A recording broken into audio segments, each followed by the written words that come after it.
Salut à tous, c'est BizBiz. Alors aujourd'hui, l'épisode 818 du Zap Image. On va commencer directement avec la demi-finale de Copa América qui avait lieu cette nuit entre le Brésil et l'Argentine. Donc je vais pas vous mentir, j'ai pas vu le match parce qu'il avait lieu à 2h30 du matin. Et le score final, on peut voir que c'est les Brésiliens qui sont imposés 2-0 dans ce match. Donc Firmino et Gabriel Jesus, l'attaquant de Manchester City, ont été buteurs. Donc le Brésil accède à une finale de Copa América, donc ça faisait plus de 10 ans qu'ils n'avaient pas réussi à atteindre une finale, c'était en 2009 tout simplement. Et l'équipe d'Argentine qui avait disputé les deux dernières finales, perdu en plus contre le Chili, donc échoue cette fois-ci en demi-finale. Donc Lionel Messi, une fois de plus, ne remportera pas de trophée avec l'équipe nationale de l'Argentine. Ensuite, cette fois-ci, on va parler de la Coupe du Monde féminine. Donc là aussi, il y avait une demi-finale hier. Donc c'était comme une finale parce que c'était un énorme choc entre l'Angleterre et les États-Unis. Et c'est les Américaines qui sont imposées 2-1. Voilà, dans cette demi-finale. Donc elles ont à chaque fois gagné 2-1 lors des matchs à élimination directe, que ce soit contre les Espagnols en huitième, contre les Françaises en quart de finale ou contre les Anglaises en demi-finale. Le principal, bien sûr, c'est de passer le tour suivant. Et une fois de plus, les Américaines accèdent à une finale de Coupe du Monde.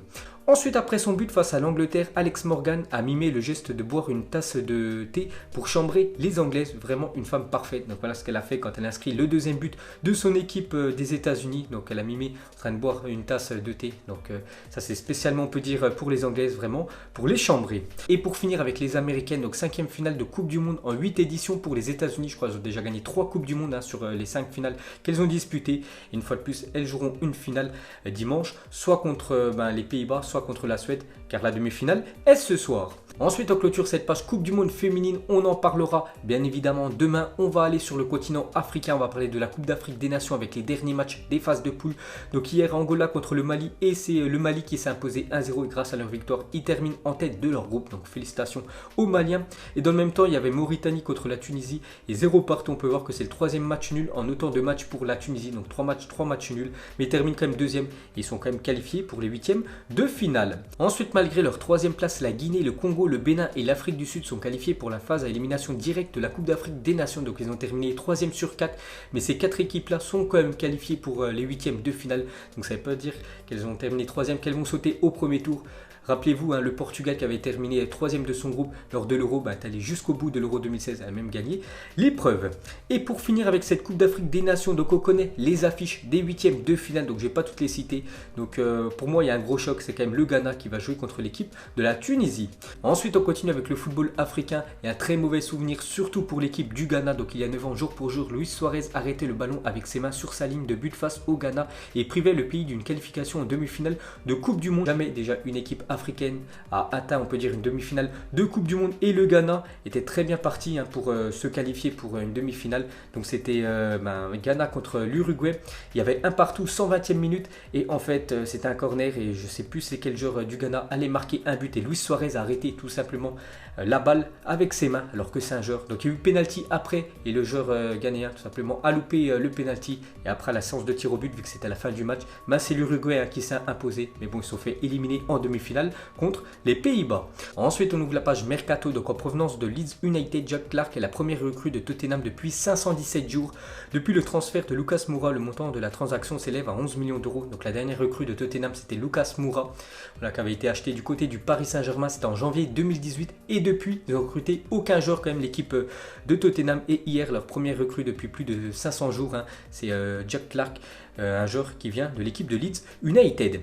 Et dans le même temps, ils ont aussi fait signer un autre joueur, nous qu'on connaît très bien en France. Donc on a parlé de Clarke, et la deuxième recrue de Tottenham dans le même jour, c'est bien sûr Tanguy Ndombele. On avait parlé hier qu'il était arrivé à Londres. Donc officiel, Tanguy Ndombele quitte Lyon et signe à Tottenham pour environ 62 millions d'euros. Donc c'est officiel, il rejoint l'équipe qui a joué la finale de la Ligue des Champions cette année. Donc dans son communiqué, l'Olympique Lyonnais indique qu'Amiens touchera 20% de la plus-value réalisée sur le transfert de Tanguy Ndombele, soit environ 10 millions d'euros. Donc ça fera quand même un chèque de 10 millions d'euros dans les caisses de Amiens, parce qu'ils avaient formé, je crois, le joueur. Il avait vendu du côté de Lyon 8 millions d'euros. Il a été vendu pour plus de 60 millions d'euros, donc ils toucheront 10 millions d'euros de plus, le club Picard.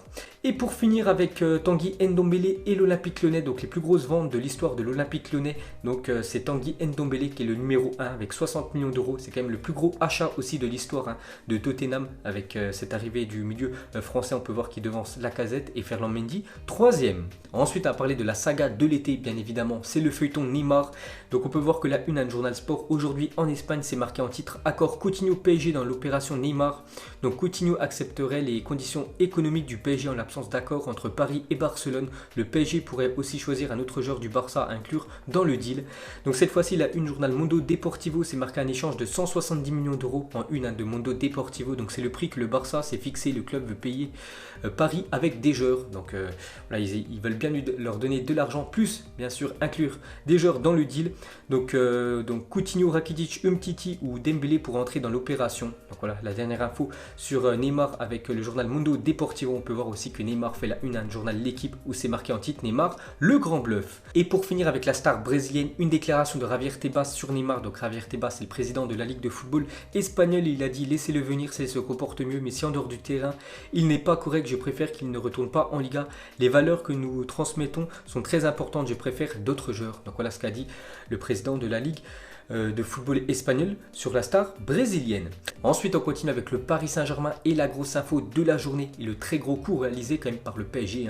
Parce qu'officiel Pablo Sarabia s'engage pour 5 ans avec le PSG pour un montant de 18 millions d'euros. 18 millions d'euros, c'est vraiment très peu. On sait maintenant dans le marché des transferts et ce milieu très complet espagnol qui arrive du côté de Séville. Peut-être qu'il n'y en a pas beaucoup qui connaissent son profil. Il est vraiment très bon. Il va faire beaucoup de bien dans le milieu du Paris Saint-Germain pour les prochaines saisons et il vient seulement pour 18 millions d'euros. C'est pour ça que je vous dis que c'est vraiment un très bon coup réalisé par le PSG. Comme ça, ils vont pouvoir réinvestir encore beaucoup d'argent sur d'autres joueurs cet été. Ensuite, on continue avec lui. Donc, premier recrue pour Paris. Donc, peut-être ça va en amener, bien sûr, des autres recrues pour le PSG. Donc, Pablo Sarabia, c'est officiel, arrive du côté du Paris Saint-Germain. Donc, on peut voir que le milieu de 27 ans signe au PSG pour 18 millions d'euros. Donc, la saison dernière, il avait inscrit 12 buts et 13 passes décisives en 33 matchs. Donc, déjà, il était co-meilleur buteur avec Lionel Messi de la Liga, avec 13 passes décisives et 12 buts quand même pour un milieu de terrain. C'est plutôt pas mal. C'est pour vous dire qu'il est très complet, ce milieu espagnol. Ensuite, on continue avec le Paris Saint-Germain. Donc, le photographe officiel du PSG vient de follow Marcin Bulka, Pablo Sarabia et Ander Herrera. Donc Sarabia, on sait que déjà c'est un nouveau joueur du PSG. Donc le photographe officiel, vu qu'il va prendre des photos bien sûr des nouvelles recrues. Donc il a follow, on peut dire Sarabia, Ander Herrera certainement qui va arriver du côté du PSG et aussi Marcin Bulka que je connais pas du tout. Donc Ander Herrera, j'avais dit la semaine dernière que le PSG allait officialiser 2 arrivées. Donc Sarabia c'est déjà fait et normalement Ander Herrera est attendu jeudi, donc demain à Paris afin de signer son contrat. Donc demain un autre Espagnol signera son contrat avec le Paris Saint-Germain. Ensuite, à parler de l'Olympique Lyonnais, a trouvé un accord avec la Sampdoria pour le transfert de Joachim Andersen contre 25 millions d'euros plus 5 millions d'euros de bonus. Donc vu qu'il y a Tanguy Ndombele qui a quitté le club, bien sûr il faut recruter en milieu de terrain. Donc on sait déjà qu'il y a Jean-Lucas qui est arrivé du côté de Lyon. Thiago Mendes va bientôt signer du côté de l'Olympique Lyonnais. Et un autre joueur pourrait arriver, donc un joueur que je ne connais pas du tout. Donc c'est Joachim Andersen, donc peut-être futur joueur de l'Olympique Lyonnais. Ensuite, cette fois-ci, on continue avec un autre Olympique, mais l'Olympique de Marseille. Donc on a parlé Olympique Lyonnais, donc ça bouge beaucoup pendant ce mercato. Beaucoup de départs, beaucoup aussi d'arrivées. Côté Paris Saint-Germain, quelques départs avec Adrien Rabiot, aussi des arrivées comme Pablo Sarabia, donc le mercato du PSG est enfin commencé. Mais côté marseillais, donc aucune arrivée, quelques départs, surtout peut-être Lucas Ocampos qui devrait quitter l'Olympique de Marseille. Les positions du FC Séville et des dirigeants du club phocéen se sont considérablement rapprochées. L'offre serait supérieure à 13 millions d'euros, ça devrait être aux alentours des 18 millions d'euros que devrait avoir l'équipe de l'Olympique de Marseille en vendant Lucas Ocampos du côté de l'Espagne. Donc ce serait quand même une grosse perte pour le club phocéen. Ensuite, on va parler de Reguilón, devrait rejoindre le FC Séville sous la forme d'un prêt d'une saison sans option d'achat. Son arrivée pourrait être officielle demain. Donc on sait qu'en défenseur gauche, côté du Real Madrid, il y a Marcelo et maintenant Ferland Mendy et aussi Reguilón. Donc il sait que l'année prochaine il va pas jouer, donc c'est pour ça qu'il pourrait quitter le club sous forme de prêt. Ensuite, le Barça annonce que Frenkie de Jong sera présenté au Camp Nou vendredi à 19h et c'est une info officielle. Il sera présenté aux supporters barcelonais, on peut dire le jeune néerlandais de l'équipe de l'Ajax. Ensuite, Manchester United pourrait proposer jusqu'à 78 millions d'euros pour Harry Maguire selon Sky Sport News. Donc on sait que United doit recruter surtout en défense, que je trouve que la défense est très moyenne à côté Manchester United. Il pourrait faire une grosse offre pour le défenseur de Leicester. Ensuite, Zinedine Zidane compte sur Marco Asensio malgré sa saison 2018-2019 décevante et souhaite le faire revenir au plus haut niveau. Donc on a une petite info sur Marco Asensio qui est toujours dans les papiers de Zinedine Zidane et compte vraiment sur lui l'année prochaine. prochaine. Ensuite, il y a 19 ans, jour pour jour, la France remportait l'Euro grâce à ce missile de David Trezeguet face à l'équipe de la Squadra Azzurra, donc l'équipe italienne. Donc c'était le deuxième Euro remporté par l'équipe de France, un magnifique but de David Trezeguet du gauche et calé en pleine lucarne du portier italien. Ensuite disparu depuis samedi, le corps de Flori Jana Ismaili, capitaine des féminines des Youth Boys de Berne, a été retrouvé à 204 mètres de profondeur dans le lac de Côme. Donc c'est un lac au nord de l'Italie. Donc l'hydrocution serait la piste privilégiée concernant son décès. Grosse pensée pour tous ses proches. En fait, vu que c'était la canicule la semaine dernière, elle est partie se baigner en barque en fait au milieu d'un lac et elle a plongé tout simplement. Elle n'est jamais remontée et on peut voir que les plongeurs l'ont retrouvée à plus de 204 mètres de profondeur. Donc grosse pensée à sa famille.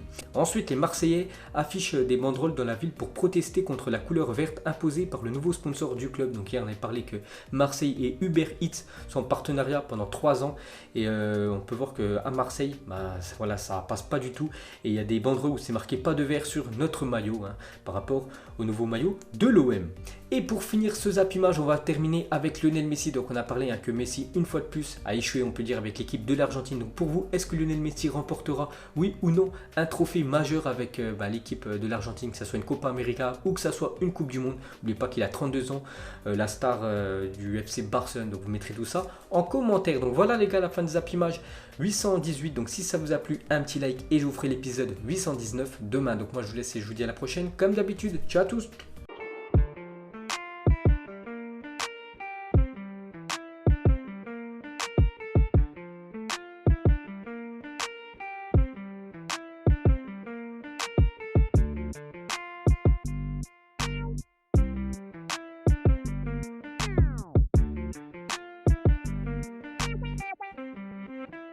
Non-formidable.